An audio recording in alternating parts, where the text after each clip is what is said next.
Hi guys, I'm Rob from Currys, and today we're looking at how to measure an integrated washing machine to make sure it's a good fit for your home.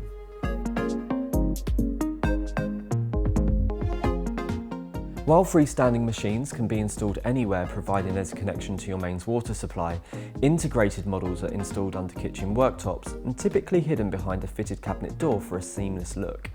As a rule of thumb, and by far the easiest way to get the measurements, it's to measure your old appliance and use that as a guide. But if you're starting from scratch, the standard height and width is 820mm by 600mm, with a standard depth of 54 to 56 centimeters, so they can fit under a standard kitchen worktop. When making sure your new washing machine will fit, remember to allow space for the hoses on the back and the door to open on the front. If you'd like more info about integrated washing machines, visit us in store, head online, or you can even talk to one of our tech experts on a Shop Live video call.